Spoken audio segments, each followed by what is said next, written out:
Hello, എല്ലാവർക്കും നമസ്കാരം. ഞങ്ങളുടെ പുതിയ എപ്പിസോഡിലേക്ക് സ്വാഗതം. കുറച്ച് ഗ്യാപ്പ് ഉണ്ടായി വീണ്ടും, എങ്കിലും ഒന്ന് രണ്ട് വിഷയങ്ങൾ സംസാരിക്കാൻ താല്പര്യമുണ്ട്. ഒന്ന്, നമ്മുടെ ഇലക്ഷന് ശേഷവും ആ സമയത്തൊന്നും ഞാൻ വീഡിയോ ചെയ്തിട്ടില്ല. അപ്പോൾ ഇലക്ഷൻ കഴിഞ്ഞു, പുതിയ മന്ത്രിസഭ വന്നു, അതും അതിനെപ്പറ്റി, പിന്നെ പ്രതിപക്ഷത്തെപ്പറ്റിയും, പിന്നെ അവസാനം നമ്മുടെ പുതിയ T20 ടീമിൻ്റെയും അതിൻ്റെ നായകരും സഞ്ജുവിൻ്റെ പ്രയാസങ്ങളും ഒക്കെ ഒന്ന് സംസാരിച്ചു പോകാം. അപ്പോൾ ആദ്യമായിട്ട് നമുക്ക് പുതിയ മന്ത്രിസഭ 102 ഭൂരിപക്ഷത്തോടുകൂടി VD സതീശൻ 18-ാം തീയതി വിഭജനത്തിന് സത്യപ്രതിജ്ഞ ചെയ്തു. ആദ്യം ഒത്തിരി കൊലകളുണ്ടായിരുന്നു. ഈ കമ്മ്യൂണിസ്റ്റുകളും അതുപോലെ സംഘപരിവാറുകളും BJP എല്ലാം ശരിക്കും ആക്രമണം, എന്തെല്ലാം കഥകളും നുണക്കഥകളും പറഞ്ഞുണ്ടാക്കി. ഒന്ന് ഇതായിരുന്നു, അതായത് മുഖ്യമന്ത്രിയെ തീരുമാനിക്കുന്നത് മുസ്ലിം ലീഗാണ്. അപ്പം VD സതീശനെ സെലക്ട് ചെയ്തത് മുസ്ലിം ലീഗിൻ്റെ തീരുമാനമാണ് എന്നൊക്കെ പറഞ്ഞ് കുറേ കഥകളുണ്ടാക്കി. പിന്നെ ചില സോഷ്യൽ മീഡിയയിലൊക്കെ ഇവിടുത്തെ കാസ്റ്റ് തിരിച്ച് അവരുടെ പെർസെൻറ്റേജ് ഓഫ് മന്ത്രിമാരുടെ എണ്ണം വരെ, അതായത് മുസ്ലിങ്ങൾ ഇത്രയുണ്ട്, അവർക്ക് ഇത്ര പെർസെൻറ്റ്, ക്രിസ്ത്യൻസ് ഇത്രയുണ്ട്, ഇത്ര പെർസെൻറ്റ്, ഹിന്ദുസ് ഉണ്ട്, അങ്ങനെ ഒരു നല്ല ഒരു അതായത് ഈഴവർക്ക് ഇത്ര എന്നൊക്കെ പറഞ്ഞ് ഇങ്ങനെയുള്ള കണക്ക്, പണ്ടൊന്നും നമ്മളിങ്ങനെയൊന്നും ഒരു കണക്ക് കേട്ടിട്ടില്ല. ആ ഒരവസ്ഥ വരെ വന്നു. പിന്നെ ഈ പറഞ്ഞതുപോലെ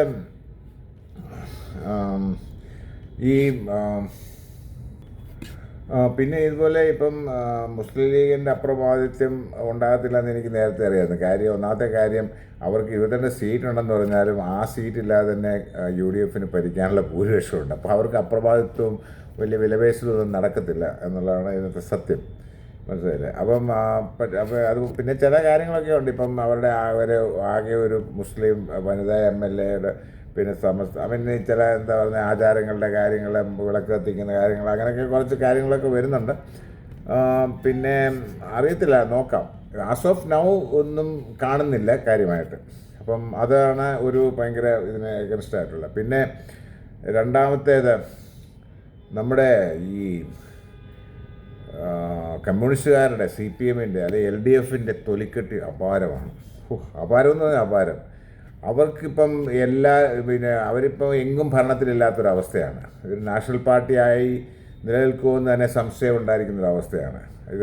ഈ ഇന്ത്യയിലെ അവസാനത്തെ കമ്മ്യൂണിസ്റ്റ് ഗവൺമെൻറ് ആയിരുന്നു ലാസ്റ്റ് പിണറായി വിജയൻ്റെ ഗവൺമെൻറ് എന്ന് വരെ സംശയം ഉണ്ടാക്കുന്ന രീതിയിലുള്ളൊരവസ്ഥയിലാണ്. അപ്പോൾ അവർക്ക് ആ അധികാരത്തിൽ നിന്നും ഇല്ലാതായിരിക്കുന്ന അവസ്ഥ, അല്ലെങ്കിൽ നേരത്തിലില്ലാതായിരിക്കുന്ന അല്ല, അത് കേരളത്തിൽ പലരും നടന്നിട്ടുള്ളതാണ് ഓൾട്ടർനേറ്റീവായിട്ട് ആകുന്ന കാര്യം. ഇപ്രാവശ്യം അങ്ങനെയല്ല വന്നെങ്കിൽ പോയി.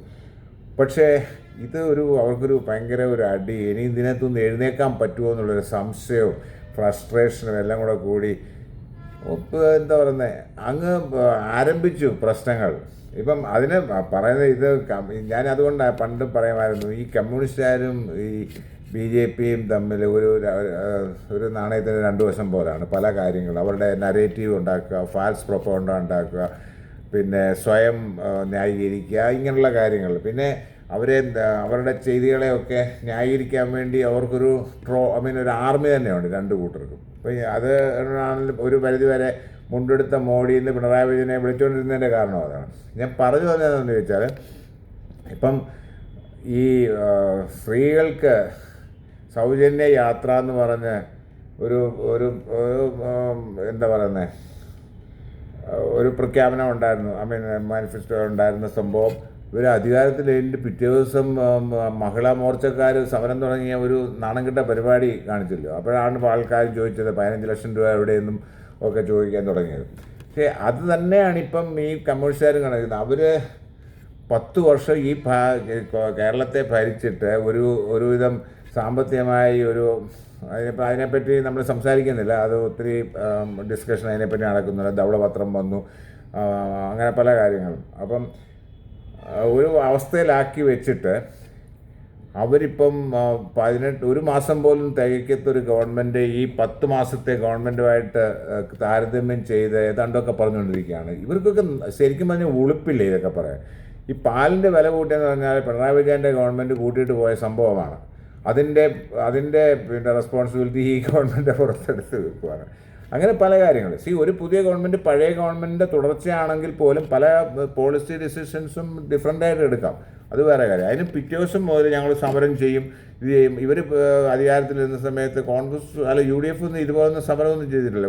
ഒരു സംസ്ഥാനത്തെ ശരിക്കും പറഞ്ഞു കഴിഞ്ഞാൽ ഈ പ്രാവശ്യം ഈ ബന്ദ് നടത്തുകയും സമരം നടത്തുകയും ഒക്കെ ചെയ്യുവാണെങ്കിൽ ശരിക്കും ജനങ്ങൾ ശരിക്കും അവരെ തടയണമെന്നുള്ളതാണ് എൻ്റെ അഭിപ്രായം. കാര്യം ഈ ബന്ധും ഇതും അവർ ഭരിക്കാത്ത സമയത്ത് ബന്ധും മറ്റും ചെയ്ത് മറ്റ് അവരുടെ ഓപ്പോസിഷൻ അവരുടെ എതിർക്കുന്ന പാർട്ടികളുടെ ഗവൺമെൻറ്റിനെ ഒന്നും ചെയ്യാൻ അനുവദിക്കാതെ പ്രശ്നങ്ങളുണ്ടാക്കി ഈ നാടിനെ മുട്ടിച്ചോറാക്കുന്നതിൽ ഒരു ഭാരം. അവർ ഭരിക്കുന്ന സമയത്ത് അവർ മര്യാദയ്ക്ക് ഭരിക്കത്തില്ല. ഇപ്പം തന്നെ ധവളപത്രം ഇറക്കിയപ്പം AI ഉപയോഗിച്ചെന്ന് പറഞ്ഞുകൊണ്ട് ഡോക്ടർ തോമസ് ഐസക് ഏതാണ്ട് ഒരു ഭയങ്കര പാതകമാണ് സംഭവിച്ചത്.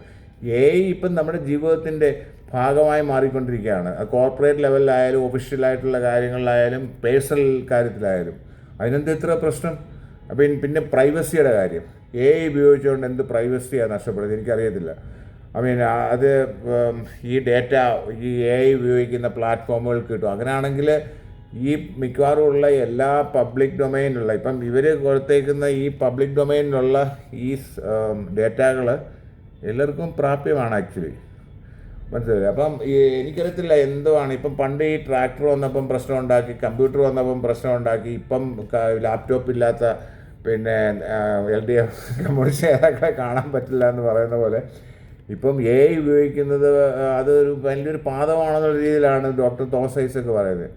ശരിക്കും ഇയാൾക്ക് എന്താ സംഭവം എനിക്ക് മനസ്സിലാകാത്തതാണ്. ഈ കമ്മ്യൂണിസ്റ്റുകാരുടെ ഒരു ധാർഷ്ട്യം, ഒരു അജ്ഞത. നമുക്ക് ഈ സംസ്ഥാനത്തെ എന്താ പറയുക ഒരു കടക്കണിയിൽ കൊണ്ടാക്കി അപ്പം നമ്മൾ പറയും ഈ GDP പെർസെൻറ്റേജിലേക്കാൾ കൂടുതൽ സെൻട്രൽ ഗവൺമെൻറ് ഉണ്ട്. ഞാൻ അതിലേക്കൊന്നും പോകുന്നില്ല. പക്ഷേ ഒരു ഗവൺമെൻറ്റിന് അത്യാവശ്യം ഭരിക്കാനുള്ളൊരു സൗകര്യം, ഒരു സാവകാശം കൊടുക്കണം. അതിനുള്ളൊരു സമയമെങ്കിലും കൊടുക്കണം. എതിർക്കണം, ഓഫ് കോഴ്സ് നിയമസഭയിലും അല്ലാത്തടത്തും ഒക്കെ എതിർക്കണം. ആവശ്യമായിട്ട് വന്നു കഴിഞ്ഞാൽ സമരങ്ങൾ ചെയ്യുന്നതിലും കുഴപ്പമില്ല. പക്ഷേ പലപ്പോഴും ഈ അഖിലേന്ത്യാ സമരം എന്നൊക്കെ പറഞ്ഞ് നടക്കുന്ന സംഭവം ഈ കേരളത്തിൽ മാത്രമേ നടക്കാറുള്ളൂ, വേറൊരു സംസ്ഥാനത്ത് നടക്കാത്തില്ല. ഞാൻ സംസ്ഥാനത്തിന് വെളിയിൽ താമസിക്കുന്ന ഒരാളാണ്, എനിക്കറിയാം. ഇത് വേറെ എങ്ങും ഇത് അറിയത്തോലുമില്ല ഇങ്ങനെ സംഭവം ഉണ്ടെന്നുള്ള കാര്യം. അപ്പം അങ്ങനെ കേരളം ഒരു സമരത്തിൻ്റെ ബന്ദിൻ്റെ സ്ഥലമാണ്. അവിടെ വ്യവസായം നടത്താൻ പറ്റത്തില്ല. അവിടെ വ്യവസായികൾക്ക് ആവശ്യമായ പിന്തുണ കിട്ടുന്നില്ല. വ്യവസായികളെല്ലാം ഓടിപ്പോവാണ്. അവർ കാണിക്കുന്നത് ശരിയാണ്. V-Guard അല്ലെങ്കിൽ ഈസ്റ്റേൺ അല്ലെങ്കിൽ നമ്മുടെ കിറ്റെക്സ് അതുപോലുള്ള കമ്പനികളൊക്കെ അവരുടെ പുതിയ യൂണിറ്റുകളും എക്സ്പാൻഷനും ഒക്കെ ചെയ്യുന്നത് മറ്റുള്ള സംസ്ഥാനങ്ങളിലാണ്, കേരളത്തിലല്ല എന്നുള്ളതാണ് സത്യം. അപ്പം കേരളത്തിനിപ്പം ഈ മിഡിൽ ഈസ്റ്റിൽ നിന്ന് വരുന്ന റെമിറ്റൻസും അവിടുത്തെ ഓപ്പർച്യൂണിറ്റികളൊക്കെ ഇനി മുന്നോട്ട് പോകുമ്പം പല രീതിയിൽ കുറയാനുള്ള സാധ്യതയുണ്ട്. കാര്യം അവിടുത്തെ ക്രൈസിസ്, അവിടുത്തെ ഒരു അന്തരീക്ഷം, അവരുടെ എക്കണോമിക് സിറ്റുവേഷൻസ്, അവിടെ ഉണ്ടായിരുന്ന നാശനഷ്ടങ്ങൾ, പിന്നെ ഓയിലിന് പകരമായ ഓൾട്ടർനേറ്റീവ് എനർജി വരുന്നത്, ഇങ്ങനെ പല കാര്യങ്ങളുണ്ട്. അപ്പോൾ ഇതൊരു സസ്റ്റൈനബിൾ ആയിട്ടുള്ള ഒരു മോഡലൊന്നുമല്ല ഈ മിഡിൽ ഈസ്റ്റിലെ ഇതിനെ ആശ്രയിക്കുക എന്നുള്ളത്. പിന്നെ രണ്ടാമത്തെ കാര്യം, ടൂറിസം കൊണ്ട് മാത്രമൊന്നും ടൂറിസവും പിന്നെ ബെപ്കോയുടെ വരുമാനം കൊണ്ട് മാത്രമൊന്നും ഒരു സംസ്ഥാനത്തിന് പിടിച്ചിരിക്കാൻ പറ്റത്തില്ല. ഇവിടെ വ്യവസായം കൊണ്ടാകും. ശരിയാണ്, കേരളത്തിൻ്റെ ടോപ്പോഗ്രഫി, കേരളത്തിൻ്റെ ഒരു വശത്ത് കോസ്റ്റൽ ഏരിയ, ഒരിടത്ത് പിന്നെ കോസ്റ്റലാണ്, വേറൊരിടത്ത് മൗണ്ടൻസാണ്, ഹിൽ റേഞ്ചസ് ആണ്, പിന്നെ ഹൈ ഡെൻസിറ്റി ഓഫ് പോപ്പുലേഷൻ ഉണ്ട്, പിന്നെ ടോപ്പോഗ്രഫി, അങ്ങനെ പല എൻവയൺമെൻ്റലായിട്ട് വണറബിളായിട്ടുള്ള സ്ഥലങ്ങളാണ് കൂടുതൽ. അപ്പോൾ അങ്ങനെയുള്ളിടത്തൊരു ഹെവി ഇൻഡസ്ട്രീസ് വരുന്നതൊന്നും ഐഡിയലായിട്ടുള്ള കാര്യമല്ല. പക്ഷേ കേരളത്തിന് പറ്റിയ രീതിയിലുള്ള പല പിന്നെ ഇൻഡസ്ട്രികളും വരാനുള്ള സാധ്യതകളുണ്ട്. അത് ഉയരണം. അല്ലാതെ ഒരു ടൂറിസത്തെ മാത്രം ഡിപ്പെൻഡ് ചെയ്യുന്നതുകൊണ്ട് മാത്രം ഒന്നും ഒരു സംസ്ഥാനത്തിന് പിടിച്ചിരിക്കാൻ പറ്റില്ല. അല്ലെങ്കിൽ അതേപോലെ ടൂറിസം മാത്രമായിട്ട് അങ്ങനെ നിൽക്കാൻ പറ്റിയ രീതിയിലുള്ള ഒരു ടൂറിസം വളർച്ച ഉണ്ടോ എന്ന് ചോദിച്ചാൽ ഇല്ലെന്ന് തന്നെ പറയാം. അപ്പം അങ്ങനെ ഞാൻ പറഞ്ഞു വന്നതെന്ന് ചോദിച്ചാൽ, സി ഇതിനിടയിൽ വേറൊരു വളരെ പ്രധാനപ്പെട്ട ഒരു സംഭവം പറയാൻ മറന്നുപോയി. വീണ വിജയൻ്റെ മാസപ്പടി വിവാദവുമായിട്ട് ബന്ധപ്പെട്ട് ചെയ്ത ഇ ഡിയുടെ റെയ്ഡിനെ പ്രതിരോധിക്കാൻ വേണ്ടി പാവം അണികളെ കാണിച്ചു കൂട്ടിയ വൃത്തികേടുകളും അവരെ അകത്തായി പോയതും, പിണറായി വിജയനും വീണ വിജയനും ഒക്കെ വീട്ടിൽ സുഖമായിട്ടിരിക്കുന്നുണ്ട്. ഇവർ പോയി കുറേ വൃത്തികേടുകൾ കാണിച്ച് കുറേ ആൾക്കാർ പോയി അകത്തായിട്ടുണ്ട്. അത് പല ജാമ്യമില്ലാ വകുപ്പുകളൊക്കെ ചുമത്തി അവരെ അകത്താക്കിയിട്ടുണ്ട്. അവരവിടെ കുറേ നാൾ കിടന്ന് പതിയിട്ട് ഇപ്പോൾ ഭരണവും കയ്യിലില്ലല്ലോ. അപ്പോൾ അങ്ങനെ അത് വലിയ കാര്യമായിട്ടൊന്നും ഇവരെ രക്ഷിക്കാനൊന്നും പറ്റുന്നൊന്നുമില്ല. അപ്പം ഇത് എന്തൊരു വൃത്തികേടാണ് ആക്ച്വലി. ഇപ്പം ഈ Veena Vijayan, first of all Veena Vijayan എന്ന് പറയുന്നത് ഒരു കമ്മ്യൂണിസ്റ്റ് മെമ്പറാണെന്ന് എനിക്ക് സംശയമുണ്ട്. അവരുടെ ഒരു പ്രശ്നത്തിന് വേണ്ടി എന്തുകൊണ്ടാണ് പിണറായി വിജയൻ്റെ വീട്ടിൽ പോയത്? വീണ വിജയൻ അവിടെ ഉള്ളതുകൊണ്ടാണ്, അവിടെ താമസിക്കുന്നതുകൊണ്ടാണ്. വീണ വിജയൻ വേറെ എവിടെയെങ്കിലും താമസിക്കുന്നത് അവിടെ പോയേനായിരുന്നു. പിന്നെ പിണറായി വിജയനിലേക്ക് വരാനുള്ള വഴികളൊക്കെ പിന്നീടാണ്. ഇപ്പം പോയ കാര്യത്തിൽ വീണ വിജയനെ നോക്കി പോയതാണ്. അവിടെ പിന്നെ ഒളിച്ച് താമസിപ്പിക്കുന്ന പോലെ താമസിച്ചിട്ടുണ്ടെങ്കിൽ അവിടെ അല്ലാതെ പിന്നെ എവിടെയാണ് പോകുന്നത്? അപ്പോൾ അതൊക്കെ ഈ അണികൾ അറിയാൻ വയ്യാഞ്ഞുകൊണ്ടാണോ, ഇവരെ തെറ്റിദ്ധരിക്കപ്പെടുന്നതാണോ, അതും മറ്റുള്ളവരെ തെറ്റിദ്ധരിപ്പിക്കാൻ ഇവർ ശ്രമിക്കുന്നതാണോ എന്ന് എനിക്കറിയത്തില്ല. പിന്നെ രണ്ടാമത്തെ കാര്യം, ഇവർ ഇതിനെ ന്യായീകരിക്കുന്ന, ഇപ്പോൾ സോഷ്യൽ മീഡിയയൊക്കെ എന്തെങ്കിലും ചോദിക്കുന്നത് AMC എന്താണെന്നറിയാം. പാവം ഇവരുടെ AMC എന്ന് പറയുന്നത് ഒരു ഭയങ്കര സംഭവമാണ്. അതിനെപ്പറ്റി ഈ ജനതകൾക്കൊന്നും ഒരു വിവരവുമില്ല. പല ആൾക്കാർക്കും ഇതിങ്ങനെ AMC എന്താണെന്ന് ചോദിച്ചു കഴിഞ്ഞാൽ പിന്നെ ആരും തിരിച്ചു ചോദിക്കത്തില്ല എന്നൊക്കെയാണ് ഈ പാവം അണികളെ, ഈ അക്ഷരാഭ്യ എന്താ പറയുക, അജ്ഞരായിട്ടുള്ള ഈ അണികളെ ഈ പാർട്ടി നേതൃത്വം നടത്തി. ഈ പാർട്ടി നേതൃത്വത്തിന് സംശയമുണ്ട്, എനിക്കറിയണ്ട ഇവർക്ക് സത്യത്തിൽ എന്താ സംഭവം. ഇതൊരു സംഭവമൊന്നുമല്ല. അവർ പറയും GST പേ ചെയ്തതാണ്, ബാങ്കിൽ കൂടാണ് പറഞ്ഞത്. അതല്ല സംഭവം. എന്താണെന്ന് ചോദിച്ചാൽ, ഈ വീണ വിജയൻ അവിടെ ഒരു സർവീസും കൊടുത്തിട്ടില്ല. നമ്മളൊരു പ്രൊഡക്റ്റ് കൊടുക്കുക, അല്ലെങ്കിൽ ഒരു സർവീസ്, അല്ലെങ്കിൽ ഒരു സോഫ്റ്റ്വെയർ ഡെവലപ്പ് ചെയ്ത് കൊടുക്കുക, അല്ലെങ്കിൽ വേറെ ഏതെങ്കിലും ഒരു ആരുടെ സോഫ്റ്റ്വെയർ ഇംപ്ലിമെൻറ്റ് ചെയ്യുക. അപ്പോൾ ഇംപ്ലിമെൻറ്റ് ചെയ്തതിന് ശേഷം ആനുവൽ മെയിൻ്റനൻസ് കോൺട്രാക്റ്റ് വരുന്നത് എന്തിനാണ്? അത് കഴിഞ്ഞതിൻ്റെ മുന്നോട്ടുള്ള ഇതിൽ എന്തെങ്കിലും പ്രശ്നങ്ങളുണ്ടെങ്കിൽ അതിനെ സപ്പോർട്ട് ചെയ്യാൻ വേണ്ടി, അതിൻ്റെ പ്രശ്നങ്ങൾ പരിഹരിച്ച് മുന്നോട്ട് കൊണ്ടുപോകാൻ വേണ്ടിയുള്ള ഒരു എഗ്രിമെൻ്റാണ് AMC എന്ന് പറയുന്നത്. അപ്പോൾ അങ്ങനെ ഒരു പ്രൊഡക്റ്റ് അവർ കൊടുത്തിട്ടില്ല എന്നുള്ളതാണ് എല്ലാവരും പറയുന്നത്. അത് ഇതുവരെ വീണ വിജയനോട് ചോദിച്ചാലും അങ്ങനെ ഒരു എഗ്രിമെൻ്റ് ഇല്ല, ഒരു ഇമെയിൽ പോലും ഇല്ല. എല്ലാം നേരിട്ടാണ് സംബന്ധിച്ചത്. ഞാൻ IT-യിൽ ഞാൻ ആദ്യമായിട്ട് കേൾക്കുകയാണ് ഒരു സോഫ്റ്റ്വെയർ AMC വേണ്ട ഒരു സോഫ്റ്റ്വെയർ ഡെവലപ്പ് ചെയ്തത് ഒരു രേഖയിൽ, ഒരു SOW, ഒരു സ്കോപ്പ് ഓഫ് ഡെവലപ്മെൻ്റ് ഇല്ല, അല്ലെങ്കിൽ അതിൻ്റെ ഒരു എന്താ പറയുന്നത്, ഒരു ഡോക്യുമെൻറ്റും, ഒരു എഗ്രിമെൻ്റ് ഇല്ല, അതിൻ്റെ വർക്ക് ഫ്ലോ, അല്ലെങ്കിൽ അതെങ്ങനെയാണ് ഡെവലപ്പ് ചെയ്യുന്നത്, അതിൻ്റെ പ്രൊജക്റ്റ്, ഒന്നുമില്ലാത്ത ഒരു രീതിയിൽ ചെയ്തിട്ട് ഇവരിങ്ങനെ ഘോരം മറ്റുള്ളവരെ പൊട്ടന്മാരാക്കുമോ, അല്ലെങ്കിൽ അവർ പൊട്ടന്മാരാണെന്ന് വിചാരിക്കുകയാണെന്ന് ചോദിച്ചുകൊണ്ടിരിക്കുന്നത്.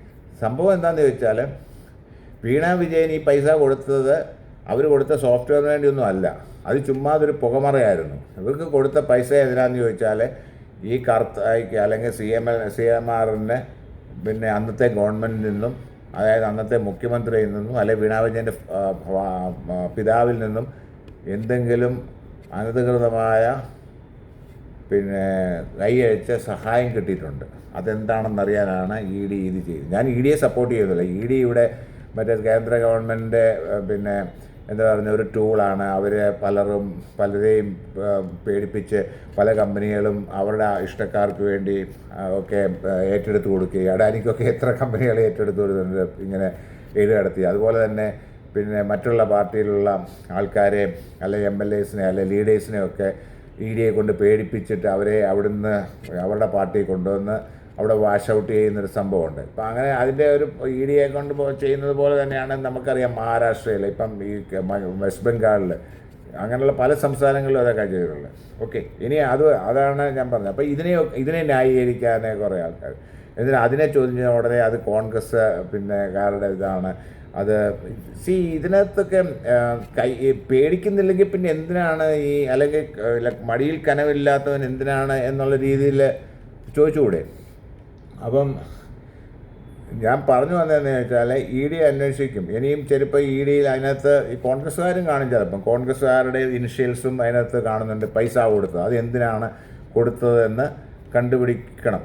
എന്തിനു വേണ്ടിയാണ്? അതായത് ഈ കരിമണൽ എന്ന് പറയുന്നത് വളരെ വിലപ്പെട്ട ഒരു ധാതുവാണ്. അത് വളരെ നിസ്സാരമായ വിലയ്ക്കാണ് ഈ കമ്പനിക്ക് നമ്മൾ കൊടുക്കുന്നത് എന്നാണ് അറിയപ്പെടുന്നത്. അപ്പോൾ അതിനെ സപ്പോർട്ട് ചെയ്യുന്ന ഇതിനു വേണ്ടിയായിരിക്കും എല്ലാ പാർട്ടികളിലുള്ള ആൾക്കാർക്കും ഈ കോഴകൾ കൊടുക്കുന്നതും എന്നാണ് വിശ്വസിക്കുന്നത്. അതിൻ്റെ ഒരു ഭാഗമാണ് ഈ വീണ വിജയന് കൊടുത്തതും എന്നാണ് എൻ്റെ നിഗമനം. എനിവേ ഇത് പുറത്തു വരട്ടെ, അന്നേരം നമുക്കറിയാം.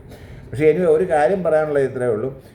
ഈ ഒരു ഗവൺമെൻറ്റിന് അത്യാവശ്യം സമയം കൊടുക്കാതെ ചുമ്മാതെ ഈ ബന്ധും സമരവും ഇത് ചെയ്ത് ജനജീവിതം തടസ്സപ്പെടുത്താനും ഗവൺമെൻറ്റിനെ ഫങ്ഷൻ ചെയ്യാൻ അനുവദിക്കാതെ ഇരിക്കുന്ന ഒരവസ്ഥ CPM ചെയ്തു കഴിഞ്ഞാൽ ശരിക്കും പറഞ്ഞ് ഇവർക്കൊരു തിരിച്ചുവരവുണ്ട്. ഇവരുടെ വിചാരം ഇവർ കുറേ സമരം ചെയ്ത് കഴിഞ്ഞാൽ ഇവർക്ക് തിരിച്ചു വരാം. അതായത് ഇപ്പം പിണറായി വിജയൻ പറഞ്ഞു ഇതിനേക്കാൾ ഭൂരിപക്ഷമുള്ള ആൻ്റണി ഗവൺമെൻറ് താഴെ വീണു, അപ്പോൾ അതുകൊണ്ട് ഈ ഗവൺമെൻറ്റും താഴെ വീണു, അപ്പം ഞങ്ങൾ CPM തിരിച്ച് ഭരണത്തിൽ വരും എന്ന അണികളെ ഒന്ന് ഉത്സാഹപ്പെടുത്തുവാണ്. കാര്യം അല്ലെ അണികൾ വീണ്ടും ചോർന്നു പോകും. കാര്യം ഇനി അവർക്ക് തന്നെ ഒരു തോന്നലുണ്ട് ഇനി കമ്മ്യൂണിസ്റ്റ് പാർട്ടി ഇവിടെ തിരിച്ചു വരത്തില്ല എന്നുള്ളൊരിത്. അപ്പോൾ അവരെ ഒന്ന് ഒരു ഉത്തേജനം കൊടുക്കാൻ വേണ്ടിയായിരിക്കും അങ്ങനെയൊക്കെയുള്ള മണ്ടത്തരങ്ങൾ പറയുന്നത്. പക്ഷേ എനിവേ ഈ രീതിയിലാണ് ഇവർ മുന്നോട്ട് പോകുന്നതെങ്കിൽ, കാര്യം കേരളത്തിലെ ജനങ്ങൾ നമുക്കറിയാം അവർ സഹികെട്ടു അവർ ജനജീവിതം ചെയ്യുന്നത്. പുതിയ തലമുറ കേരളത്തിലെങ്ങും നിൽക്കുന്നില്ല. അവർക്കിവിടെ ജോലിയില്ല, നല്ല വിദ്യാഭ്യാസം ചെയ്യാനുള്ള സ്ഥാപനങ്ങളില്ല. അവർ പുറത്തു പോവുകയാണ്, ഈ രാജ്യം തന്നെ വിട്ടു പോവുകയാണ്. അപ്പോൾ അങ്ങനെയുള്ളൊരവസ്ഥയിൽ വീണ്ടും ഇതുപോലെ ജനജീവിതം ഇതാക്കുകയും ഇവിടെ ഒരു ഡെവലപ്മെൻറ്റ് ഉണ്ടാകാനുള്ള ഒരു സാഹചര്യം ഇല്ലാതാക്കുകയും ചെയ്യുക വെറും പെറ്റി രാഷ്ട്രീയത്തിന് വേണ്ടി ചെയ്തു കഴിഞ്ഞാൽ നിങ്ങൾ ഈ മറ്റേ വെസ്റ്റ് ബംഗാളിൽ സംഭവിച്ചതിൻ്റെ അപ്പുറം ഇവിടെ നടക്കും. ഈ സംഭവിക്കുന്നതിന് എനിക്ക് വലിയ താല്പര്യമില്ല.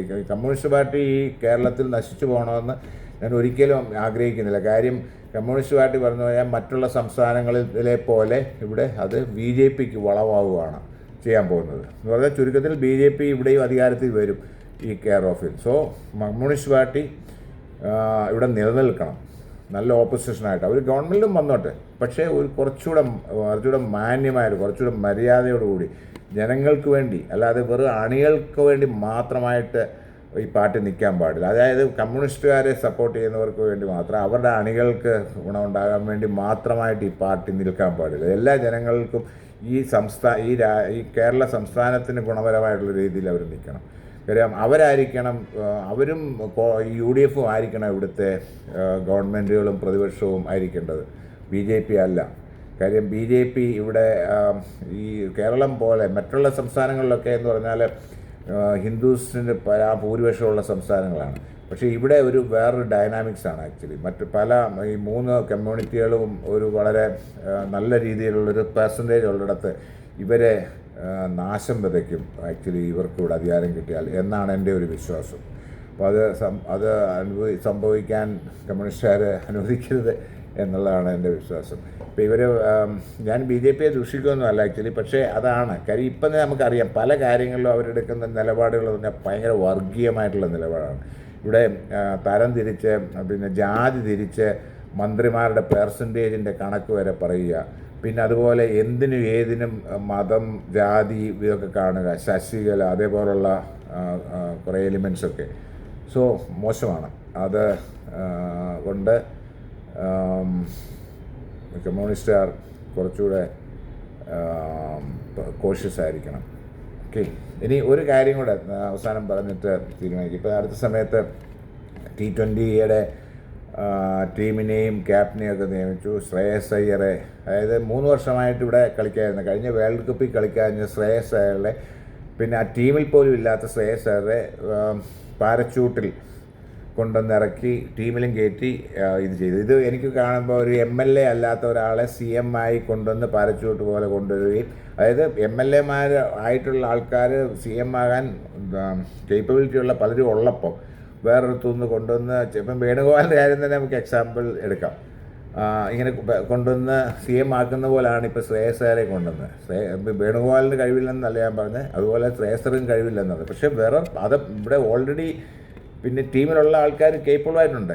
ഇപ്പം എന്നിട്ട് ഈ ഗൗതം ഗംഭീറിനെ സഞ്ജു സാംസൺ ക്യാപ്റ്റൻ ആക്കണമെന്നായിരുന്നു താല്പര്യമെങ്കിലും അജിത് അഗാർക്കർക്ക് ശരിക്കും സഞ്ജുവിനെ ഇഷ്ടമല്ല. ഇപ്പം പുള്ളി പറയുന്നത് സഞ്ജുവിന് കൺസിസ്റ്റൻസി ഇല്ലെന്ന്. ഈ ശ്രേയസർക്ക് എവിടെ സെഞ്ചുറി കഴിഞ്ഞ 3 വർഷമായിട്ട് പുള്ളി T20 കളിക്കുന്നില്ല. പിന്നെ എന്തിൻ്റെ ബേസിസിലാണ് ഈ കൺസിസ്റ്റൻസിയുടെ കാര്യം പറയുന്നത്? ഐ പി എല്ലിലെ ആദ്യത്തെ പകുതി മാച്ചുകളിൽ പുള്ളി ക്യാപ്റ്റനായിട്ട് ജയിക്കുകയും കുറച്ച് കളിക്കുകയും ചെയ്തു. അതിനുശേഷമുള്ള മാച്ചുകളിൽ ക്യാപ്റ്റനായിട്ടും തോൽവിയായിരുന്നു, ബാറ്ററായിട്ടും തോൽവിയായിരുന്നു. അതേസമയം സഞ്ജു സാംസൺ ആണ് കഴിഞ്ഞ വേൾഡ് കപ്പ് നമുക്ക് നേടിത്തന്നത്. അപ്പം ലാസ്റ്റിലെ പറഞ്ഞ പോലെ ഒരു quarter final, semi final, final equivalent ആയിട്ടുള്ള 3 മാച്ചസ് സഞ്ജു സാംസൺ കളിച്ചുകൊണ്ട് മാത്രമാണ് ജയിച്ചത്. അത് തന്നെയല്ല, പകുതി മാച്ച് പോലും എല്ലാ മാച്ചുകളും കളിക്കാതിരുന്ന സഞ്ജു സാംസണിന് റൺസ് ഏറ്റവും കൂടുതൽ നേടുകയും അതുപോലെ എല്ലാം കൂടുതലല്ല, ഇന്ത്യയുടെ ഭാഗത്തുനിന്ന് കൂടുകയും player of the tournament award കിട്ടുകയും ചെയ്ത സഞ്ജു സാംസൺ കൺസിസ്റ്റൻ്റ് അല്ല എന്ന് പറയുകയും 2-3 വർഷമായിട്ട് കളിക്കാതിരുന്ന ശ്രേയസ് ഇതാണെന്നും എന്ത് ബേസിസിലാണ് പിന്നെ ക്യാപ്റ്റൻസി എവിടെ ക്യാപ്റ്റൻസി T20 ക്യാപ്റ്റനായിരുന്നത് ഈ IPL അല്ലാതെ. പക്ഷേ IPLും ഇൻ്റർനാഷണലിലും തമ്മിൽ ഒത്തിരി വ്യത്യാസമുണ്ടെന്ന് അജിതർക്ക് അറിയാൻ കഴിഞ്ഞിരുന്നല്ല. പക്ഷേ ഇത് അദ്ദേഹം ഈ ഗില്ലിനെ കൊണ്ടുവന്നില്ല. ഗില്ല് പുറത്തു പോകാനുള്ള ഒരു കാരണം ശരിക്കും പറഞ്ഞാൽ സഞ്ജു സാംസൺ ആണെന്നുള്ള അതിൽ തിരിച്ചറിവിൽ നിന്നാണ്. ഗില്ലിനെ കൊണ്ടുവന്നില്ലെങ്കിൽ സഞ്ജുവിനെ ആക്കാൻ പാടില്ല, വേറൊരാളെ ആക്കും. അപ്പോൾ ഒരു ബോംബെ ലോബിയുടെ ഒരു കളിയാണ് നടന്നത്. ഇത് വളരെ മോശമായി പോയെന്നുള്ളതാണ് ശരിക്കും നടക്കുക. ഇനി ഈ പറഞ്ഞ സീരീസുകളൊക്കെ നടക്കട്ടെ, നമുക്ക് ഓർക്കാം. കാര്യം പലപ്പോഴും ഭാഗ്യവും ഒക്കെ പല രീതിയിലും സഞ്ജുവിനെ തുണച്ചിട്ടുണ്ട്, സഞ്ജു തിരിച്ചു വന്നിട്ടുണ്ട്. So let's see. ബട്ട് ഇതൊരു ഇൻജസ്റ്റിസ് ആണെന്ന് തന്നെയാണ് എനിക്ക് പറയാനുള്ളത്. ഈ ശ്രേയസർ മോശംകാരനാണെന്നൊന്നും പറയുന്നില്ല. ഡിസ്പൈറ്റ് ഷോർട്ട് ബോളിന് അഗൻസ്റ്റ് ആയിട്ടുള്ള പുള്ളിയുടെ റെക്കോർഡ്, പിന്നെ അതുപോലെ തന്നെ T20 പുള്ളിയുടെ സ്ട്രാറ്റജിക്സും ഒക്കെ നോക്കിക്കഴിഞ്ഞാൽ ഹി വാസ് ഗുഡ്. ബട്ട് അത്ര ഭയങ്കര ഗ്രേറ്റ് ഒന്നുമല്ല.